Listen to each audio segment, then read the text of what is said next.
हम तुम और स्वास्थ्य। नमस्कार दोस्तों, मैं हूं कल्पिता और आप सभी का स्वागत है हमारे विशेष प्रोग्राम में जिसका नाम है हम तुम और स्वास्थ्य। आज का हमारा टॉपिक है स्किन प्रॉब्लम्स। इस टॉपिक पर चर्चा करने के लिए हमारे साथ हमारे स्टूडियो में मौजूद है डॉक्टर मधुरा कुलकर्णी जी और डॉक्टर विजय खुशवा जी। इस चर्चा के बीच हमसे जुड़ने वाली है ऑस्ट्रेलिया से डॉक्टर वनीता शर्मा जी। तो चलिए इस चर्चा की शुरुआत करते हैं और हमारे डॉक्टर्स का स्वागत करते हैं। डॉक्टर विजय, डॉक्टर मधुरा, आप दोनों का हमारे हम तुम और स्वास्थ्य के मंच पर बहुत बहुत स्वागत है। धन्यवाद। जैसे कि आप जानते हैं कि हमारा आज का विषय है स्किन प्रॉब्लम्स। तो डॉक्टर मधुरा, मैं आपसे जानना चाहूंगी कि स्किन प्रॉब्लम किस प्रकार के होते हैं? सबसे पहले त्वचा ये अपने आप में सबसे बड़ा ऑर्गन है जो पूरे अपने शरीर को अंदर के सभी अवयवों को रक्षित करता है बाह्य वातावरण से। जी, तो जैसे रक्षा भी करता है वैसे उसके ऊपर ज़्यादा से ज़्यादा बाह्य वातावरण का परिणाम भी होता है। एक ऐसा त्वचा ये है अपना ज्ञानेंद्रिय कि जिसमें इस त्वचा पर एक ही साथ में बाहरी क्लाइमेट का भी प्रभाव पड़ता है और अंदरूनी मन की भावनाओं का भी प्रदर्शन होता है। ऐसे कहते हैं कि अपने चेहरे पर सबसे मेन अपने हृदय की भावनाओं का प्रदर्शन होता है। जिस तरह के अपने विचार होंगे, जिस तरह के अपने आचार होंगे, वैसे अपनी स्किन उसको रिफ्लेक्ट करती है। बहुत ज़्यादा स्ट्रेस हो गया तो ऐसे बोलते हैं ना कि ज़्यादा अपने को डर लगा तो भी कालापन आ जाता है। अब हम लोग ज़्यादा डिप्रेस हो गए तो भी हमारा जो चेहरा है वो एकदम सफ़ेद पांडुर वर्ण हो जाता है। तो अपनी मन की भावनाओं का रिफ्लेक्ट करने वाला ऐसा एक बड़ा ऑर्गन हमें एक वो ईश्वरी शक्ति ने दिया है कि जो हमें अपने आप को, व्यक्तित्व को रिफ्लेक्ट भी करता है और बाह्य वातावरण का भी उसके ऊपर सबसे ज़्यादा असर होता है। अंदरूनी अलग अलग बीमारियों का रिफ्लेक्शन भी अपने स्किन पे होता है। जैसे थायराइड के डिसीज़ में स्किन ज़्यादा से ज़्यादा ड्राई हो जाती है और ज़्यादा से ज़्यादा ऐसे हो जाता है कि जब भी मेनोपॉज का समय आता है तभी भी मेलाज्मा या प्रेगनेंसी मास्क जिसको बोलते हैं कि स्किन पर कालापन जैसा आ जाता है। तो अलग अलग चीज़ों को रिफ्लेक्ट करना यही है स्किन का काम है। इसके 7 लेयर्स रहते हैं। आयुर्वेद ने उसके बड़े अच्छे नाम भी रखे हैं। तो स्किन यह अपने आप में एक ऐसा रिफ्लेक्टिव ऑर्गन हमें मिला है कि जो सबसे बड़ा भी है और सबसे बलवान भी है। जी, जैसे कि आपने अभी कहा कि स्किन हमारे बहुत सारी चीज़ों को, बहुत सारी बीमारियों को रिफ्लेक्ट करती है। तो डॉक्टर विजय, मैं आपसे जानना चाहूँगी कि ऐसे कौन से लक्षण होते हैं, जैसे कि कभी कभी स्किन पर छोटा सा दाग हो जाता है या फिर छोटे छोटे फोड़े हो जाते हैं, तो ऐसे कौन से लक्षण होते हैं जिससे हमें पता चल सके कि हमें स्किन प्रॉब्लम्स हो रही है? कल्पिता, सबसे जो शुरुआत होती है ना, कभी भी जो स्किन प्रॉब्लम्स जब शुरू होते हैं तो उसकी जो शुरुआत में अगर हम लोग ध्यान दे देते हैं तो आगे वो समस्या आएगी ही नहीं। जैसे कि पहले तो ड्राइनेस आएगी इसके अंदर या रफनेस आएगी। और आजकल जैसे देखो एक फैशन जैसा बन गया है कि लोग मॉइस्चराइजर जो है डे टू डे बेसिस पे यूज़ करते हैं। तो उसका कारण ही यही है कि अगर आप मॉइस्चराइजर लगा रहे हो तो आपकी स्किन जो है वो स्मूथ रहती है, उसमें ड्राइनेस नहीं आएगी। तो आपने क्या किया कि जो भी एटमॉस्फेयर का, वातावरण का या जो आपके खाने पीने की वजह से जो बॉडी में जो रिएक्शंस हो रहे हैं या एलर्जीज हो रही हैं, उसका कम से कम एक बेस जो स्टार्टिंग लेवल पे ही आपने उसको मॉइस्चराइज करके आपने उसका कंट्रोल कर लिया। आयुर्वेद के हिसाब से या हमारे पुराने ज़माने में लोग जब स्नान करते थे तो ये रूटीन होती थी कि लोग जो है स्नान करने के बाद में जो है वो सर पे भी तेल लगाते थे और लोग शरीर पे भी लगाते थे। या कहीं जैसे हमारे आयुर्वेद में स्नान के पहले है कि आप पूरे बॉडी पे जो है अभ्यंग करते हो, ऑयल मसाज करते हो और उसके बाद में लोग जो है स्नान करते थे। तो ओलिएशन से जो है ना, मतलब एक तरीके से तेल लगाना या क्रीम लगाना जो भी है वो एक तरीके से हम अपने स्किन को जो है वो टॉनिक दे रहे होते हैं। तो जैसे तुम्हारा सवाल था कि कैसे पता चलेगा, तो ये है कि ड्राइनेस होगी या इचिंग वगैरह स्टार्ट होती है। जैसे ही कुछ इचिंग या कुछ इस तरह के स्टार्ट हो रही है तो उसी समय हम लोग को जो है केयर ले लेना चाहिए। ठीक है। और मैक्सिमम जो है अगर मान लो कि स्किन की अगर हमारे को प्रॉब्लम्स को अवॉइड करना है तो हमारी बॉयल हैबिट्स को, मतलब हम सुबह शौच के लिए जाते हैं तो पेट हमारा अच्छी तरह से साफ हो रहा है कि नहीं हो रहा है, वो हमको देखना चाहिए। क्योंकि अगर पेट नहीं अगर नियमित रूप से साफ हो रहा है तो वही जो टॉक्सिन्स जो अपने शरीर में जो एक्यूमुलेट हो रहे हैं वो कहीं ना कहीं आपके स्किन हेल्थ के ऊपर भी जो है वो अपना असर दिखाते हैं। जी डॉक्टर मधुरा, जैसे अभी डॉक्टर विजय ने बताया कि स्किन ड्राई होना या फिर इचिंग होना ये भी एक लक्षण हो सकते हैं। तो नॉर्मली हम देखते हैं कि स्किन के टाइप्स होते हैं, जैसे कि ड्राई स्किन, ऑयली स्किन या फिर नॉर्मल स्किन। तो क्या अलग अलग स्किन टाइप के प्रॉब्लम भी अलग अलग होते हैं या सेम होते हैं? जी, अलग अलग स्किन टाइप के अलग अलग प्रॉब्लम्स होते हैं। हम लोग वापस आयुर्वेद के प्रकृति से इसका रिलेशन लगा सकते हैं।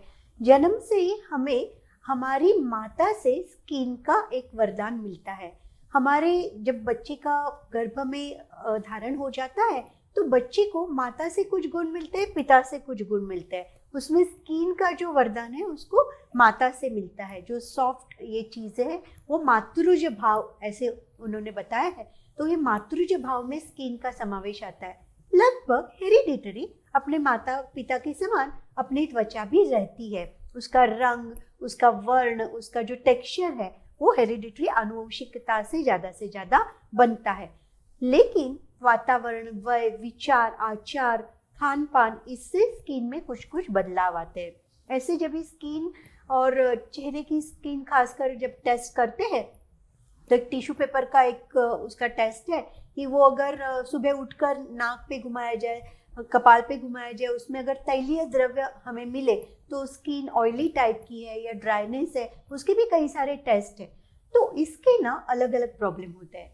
जैसे हमारी स्किन ऑलरेडी ड्राई है और ठंड बाहर ज़्यादा है तो हमारे एरिया फट जाना, स्किन रिलेटेड ईचिंग का प्रॉब्लम ज़्यादा हो जाना, इस तरह के तकलीफें ज़्यादा हो जाते हैं। ऐसे स्किन ज़्यादा जल्दी काली भी पड़ जाती है।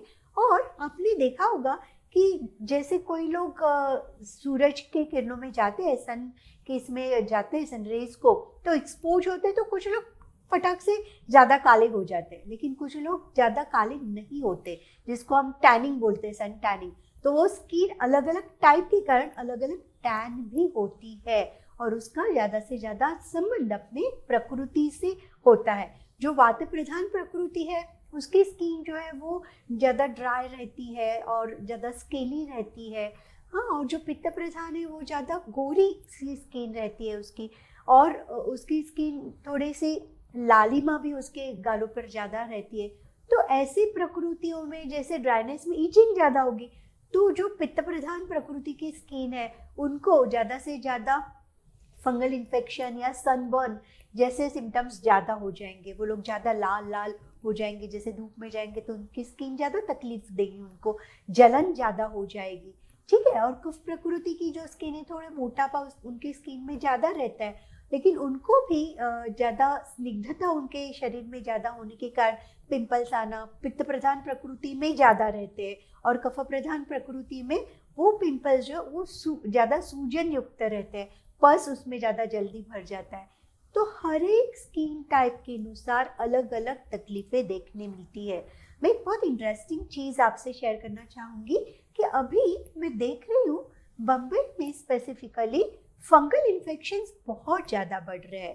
तो स्किन रिलेटेड जो भी ये ज़्यादा सिंथेटिक ड्रेसेस यूज़ करना या तो फिर स्प्रेज का ज़्यादा यूज़ हो जाता है या चिपचिपापन अगर क्लाइमेट में ज़्यादा है तो ऐसे फंगल इन्फेक्शंस बहुत हो रहे हैं, जो फंगल इन्फेक्शन जल्दी ठीक नहीं हो पा रहे।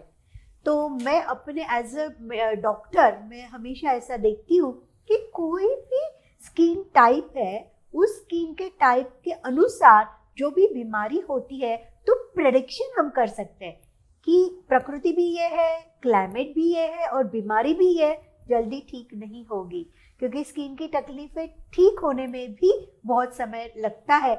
स्पेसिफिकली हम लोग बोलते हैं कि जो हम खान पान करते हैं रस धातु जिससे बनता है, तो उस रस धातु से स्किन का बहुत गहरा संबंध रहता है और इसके कारण अलग अलग स्किन टाइप में अलग अलग व्यक्तिकरण बीमारी का और ठीक होने का जो पैरामीटर्स है वो अलग अलग है। जी डॉक्टर विजय, जैसे कि मैम ने अभी कहा कि अलग अलग स्किन टाइप के प्रॉब्लम भी अलग अलग होते हैं, तो मैं आपसे पूछना चाहूंगी कि प्यूबर्टी एज में जो इंसान के शरीर में हार्मोनल चेंजेस हो जाते हैं, क्या उनका भी स्किन प्रॉब्लम से कोई संबंध है? उसका निश्चित रूप से संबंध है। और हमारे यहाँ पे आयुर्वेद में जो उसका उसको नाम ही दिया है युवान पीढ़ी का, है ना। लाइक एक बच्चा जो है, एक उसकी मैच्योरिटी की एज आ रही है, और एक वो नए एरिना में जो है, वो एक नई अवस्था में जो है, किशोर अवस्था से वो यूथफुलनेस की तरफ जो है उसकी ग्रोथ हो रही, चाहे वो लड़का हो चाहे लड़की हो। तो बहुत सारे उनके शरीर के अंदर हार्मोनल चेंजेस होते हैं, और जिसके कारण कि स्पेशली फेस के ऊपर, है ना, फेस के ऊपर जिसको हम लोग एक्ने बोलते हैं मॉडर्न लैंग्वेजेस में। मतलब आज जो स्कूल के बाद जो कॉलेज गोइंग जनरेशन है, तो उनको बहुत जो, या आप टीनेज बोल सकते हो ना, जो टीनेज के जो लड़के लड़कियां हैं, तो उनके फेस पे एक्ने और ये सारी चीज़ें जो है हम लोग देखते हैं। तो उसको मतलब हमारे यहाँ, अपने यहाँ पे आयुर्वेद में उसको युवान पीढ़ी का ही हमने बताया है। तो पहले क्या था कि जब ये जो जंक फूड और ये बर्गर और पिज़्ज़ा और नूडल्स का जब जमाना जब तक नहीं था, जब तक कि वेस्टर्नाइजेशन हमारे यहाँ पे नहीं हुआ था भारत में, और जो बच्चे भी जो है घर का खाना खाते थे, फ्रूट्स और दूध दही वगैरह का चलन था, जब तक तो सिर्फ जो ये सारी चीज़ें जो है फेस पे ही आती थी। और उसके लिए अपने यहाँ पे आयुर्वेद में, और हमारा जो अपने जो हमारे जो किचन रेमेडीज़ है या घरों में भी चलन होता था, पेरेंट्स को भी पता होता था कि भाई बच्चा जो है उसके हार्मोनल चेंजेस हो रहे हैं, तो उस वजह से जो है उसको जैसे गुलकंद जो है ना, डेली रूटीन्स के अंदर गुलकंद देते थे, दिन में 2 से 3 बार जो फेस वॉश वगैरह करना है, और बहुत सारे ऐसे जो घरेलू नुस्खे के, जो मुल्तानी मिट्टी बेस्ड जो है, बहुत सारे मुल्तानी मिट्टी हो गई, चने की दाल या मसूर की दाल, इसके मिक्स कॉम्बिनेशन बहुत सारे जो होते थे, लेप वगैरह जो है लगाने का, मतलब बहुत सारी ऐसी रेमेडीज होती थी जिसको लोग बच्चों को ये करते थे। और सबसे बड़ी बात होती है कि आप अभी देखोगे कि अगर यंग बच्चे हैं और उनके फेस पे एक्ने वगैरह आ गए, तो बहुत स्ट्रेस में आ जाते हैं, और फिर वो दुनिया भर के ट्रीटमेंट्स और दुनिया भर के सप्लीमेंट्स और सारी चीज़ें जो है वो खाना शुरू कर देते हैं। तो यंग मतलब जो फैमिलीज या जो लोग भी दर्शक हैं, हम उनको समझाना चाहेंगे कि आपका ये फर्ज बनता है कि आप बच्चे को समझाएं कि बेटा, जो आपकी जो हार्मोनल चेंजेस हो रही हैं, आप एक बचपने से जो एक जवानी की तरफ जो आप जो कदम बढ़ा रहे हो, तो उसके कारण जो हार्मोनल चेंजेस हुए हैं, उसकी वजह से आपको एक्ने आ रहा है। ये टेम्पररी है, ये अपने आप चला जाएगा। उसके लिए जो खास कुछ चीज़ें हैं कि आप बाहर की चीज़ें नहीं खाओ, जंक फूड मत खाओ, टाइम से अच्छी नींद लो, क्योंकि आज क्या है, बच्चे कुछ कर नहीं रहे, उल्टा रात भर उनको जगना है, और घर का खाना छोड़ करके आजकल जो ये क्लाउड किचन वगैरह का जो फैशन आ गया है, तो बच्चे जो है बाहर का ही खा रहे हैं। तो उसके अगर आप बाहर का जंक फूड खाए जा रहे हो, रात को सो नहीं रहे हो टाइम से, तो आप कितना भी किसी भी कॉस्मेटोलॉजिस्ट के पास चले जाओ, कितना भी ट्रीटमेंट करा लो, कितने भी क्रीम अच्छे से अच्छे लगा लो या सप्लीमेंट्स खा लो, आपका कुछ भला नहीं होने वाला है। उल्टा जो है वो जो आप स्किन की पीलिंग या सब बहुत सारे जो ट्रीटमेंट्स होते हैं, उससे आपके चेहरे पे वो स्कार रह जाएंगे। तो जो युवान पीढ़िकाएं आ रही हैं, अगर आप उसको कुदरती तरीके से, नेचुरल तरीके से आप इंतजार करो, और जो हमारे नेचुरल जो लेप वगैरह होते हैं, फेस पैक्स होते हैं जिसको हम लोग फेस पैक बोलते हैं, आजकल तो बहुत सारे नेचुरल फेस पैक्स वगैरह भी मार्केट में अवेलेबल हैं, उसको लगाएं, और साथ साथ में जो है अच्छा खाना खाएं। मतलब eat more of fruit salads, vegetable salads, पानी ज़्यादा से ज़्यादा पिए, दिन में 3-4 बार अपना फेस वॉश करें, और बेकरी प्रोडक्ट्स को अवॉइड करें। बेकरी प्रोडक्ट से क्या होता है कि एक तो आपके हार्मोनल चेंजेस हो रहे हैं, साथ में आप जो लोग जो ये जो बेकरी प्रोडक्ट्स ज़्यादा खाते हैं, उससे क्या होता है कि आपका इसोनोफिल काउंट बढ़ता है, और जब इसोनोफिल काउंट बढ़ेगा तो स्किन के प्रॉब्लम्स आपके और बढ़ेंगे। मतलब आप ऐसे, हम लोग अपनी प्रैक्टिस में भी देखते हैं, और आप लोग भी अपनी फैमिली में देख सकते हैं कि फेस तो छोड़ दीजिए, अगर किसी बच्चे का पीठ देखोगे तो पीठ पे भी पूरे बहुत सारा जो है वो इसोनोफिल्स की वजह से बहुत सारे एक्ने जो है वो पीठ पे भी आ जाते हैं, आगे चेस्ट पे आ जाते हैं। तो ये इसका कारण यही है कि जो चीज़ सिर्फ चेहरे पे होनी चाहिए थी, आप अपने आप को इतने ज़्यादा अपने आप को टॉक्सिफाइड कर ले रहे हो खुद से, by eating outside food, not drinking much of water, drinking Cola, मतलब आप जहर डालोगे तो जहर तो चेहरे पे दिखेगा ना। जैसे डॉक्टर मधुरा ने अपने स्टार्टिंग कमेंट में बताया था कि स्किन जो है वो रिफ्लेक्शन होता है, बट मतलब वो रिफ्लेक्शन तो हम अपने चेहरे से देख सकते हैं, पूरा शरीर का तो छोड़ दो, पहले तो शुरुआत जो है चेहरे से ही होगी। चेहरे से कोई शुरू होकर के फिर जब उस पर आप ध्यान नहीं दोगे तो उसके लक्षण आपके शरीर के दूसरे जो ये एरिया के जो स्किन है वहाँ पे दिखाई देगा। तो डेफिनेटली ये हार्मोनल चेंजेस होते हैं, एक टोटल मतलब आपका माइंडसेट और मतलब फिजिकल और मेंटल माइंडसेट दोनों ही चेंज हो रहा होता है। आप एक बहुत मतलब एक आप दहलीज अपनी लाइफ की एक पायरी जो है आप आगे ले रहे होते हैं, तो उसमें काफ़ी सारे चेंजेस होते हैं और ये साइन होता है कि यू आर अचीविंग यूथफुल, मतलब यू आर एंटरिंग इनटू, आप युवा अवस्था में एंटर कर रहे हैं, you are entering into youthfulness. तो उसके लिए आपकी शरीर तैयार हो रही है और ये सिग्नल के रूप में जो एक्नेस वगैरह आपको आते हैं वो इंडिकेशन है कि भाई अब बचपना छोड़ो, आप आगे बढ़ रहे हो, आपकी मैच्योरिटी जरूरी है ना। आपको अब मैच्योर बिहेवियर भी करना शुरू करना है, आपको अपना कैरियर, आपका भविष्य आपको प्लान करना है, ठीक है। सो चेंजेस होते हैं और डेफिनेटली उसका स्किन के ऊपर ये होता है, लेकिन वो एक टाइमिंग है। वो जैसे ही आप कंप्लीट यूथ एज में आ जाते हैं तो ये सारे एक्ने और ये सारी चीज़ें डिसअपियर हो जाती हैं। और आप लोगों ने प्रैक्टिकली भी देखा होगा कि एक सर्टेन 2-3 ईयर्स के लिए है, 4 ईयर्स के लिए है, और अगर अच्छी तरीके से माँ बाप गाइड करें और वहाँ पे भी काउंसलिंग समझाना अगर वो करते हैं तो बच्चे अननेसेसरी के जो ट्रैप हो जाते हैं ना कॉस्मेटिक्स और उसके चक्कर में, वो जितने ट्रैप होंगे उतना और नुकसान होगा। तो वो ट्रैप होने के बदले अच्छा खाना पीना खाएं, जो कॉस्मेटिक्स में खर्चा करते हैं आप ड्राई फ्रूट्स में खर्चा करो, जूसेस पियो, टाइम से सो करो, तो वो ज़्यादा बेहतर होगा, पैसे भी बचेंगे और नेचुरल हेल्थ भी मिलेगा बच्चों को और वो स्ट्रेस से भी बाहर आएंगे। जी डॉक्टर मधुरा, जैसे कि अभी डॉक्टर विजय ने कहा कि नेचुरल केयर, तो मैं आपसे जानना चाहूंगी कि आयुर्वेद में ऐसी कौन सी केयर बताई गई है, स्किन केयर, जो हम कर सकते हैं जिससे हमें स्किन प्रॉब्लम ना हो? रस जो मैंने बोला, जो हम खाते हैं उससे जो बनता है शरीर में, वो सबसे पहला जो एलिमेंट है वो रस है। जितना रस अपना अच्छा बनेगा, जितना जो ये फर्स्ट एलिमेंट है अपने बॉडी का वो अच्छा बनेगा, उतनी अपनी स्किन अच्छी भी दिखेगी, अच्छी रहेगी, ब्यूटी वाइज भी और हेल्थ वाइज भी। तो इस रस धातु को ठीक करने के लिए आपको क्या करना चाहिए? तो एक्सरसाइज से क्या हो जाता है, पॉजिटिव एंडोर्फिन्स अच्छे से अच्छे सिक्रीट हो जाते हैं और उसके कारण हमारी शरीर में एक प्रसन्नता आ जाती है और स्किन की तकलीफें भी कम हो जाती है। ऐसे बोलते हैं ना कि जितना ज़्यादा आपका जो ग्लो है वो स्वेट से आता है, तो स्वेट या पसीना ये एक मल है, वो जितना निकल जाएगा उतना स्किन अपना अच्छा भी हो जाएगा और उसको बीमारियां भी कम हो जाएगी। दूसरा, पानी का अच्छे से प्रमाण रखना बहुत ज़रूरी है, धनिया जीरे का पानी लेना, और उसके साथ साथ कभी भी ऐसे देखा जाए तो बहुत बार ऐसे हो जाता है कि हम लोग जो मीन्स हजम अगर चीज़ नहीं कर सकते तो भी खाना खाते रहते, वो जो अजीर्ण हो जाता है या बदहजमी हो जाती है, उससे भी स्किन की कई सारी बीमारियां हमें हो जाती है।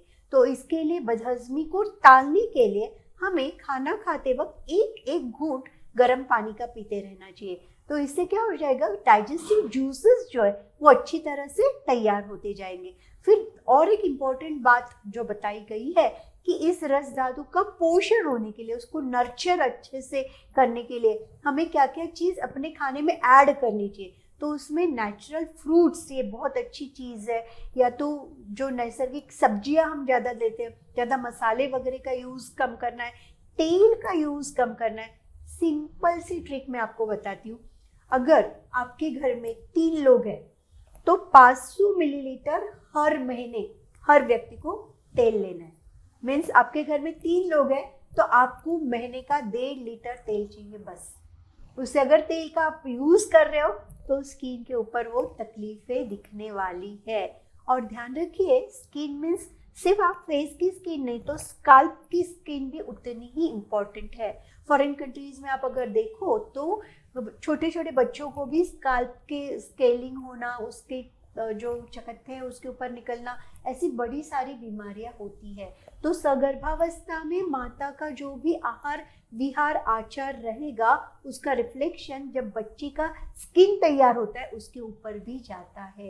तो गर्भिणी माता को ज़रूरी है कि उनको अच्छा खान पान रखे और अच्छा आचार विचार रखे, जिससे बच्ची की स्किन जन्म से ही अच्छी हो जाए।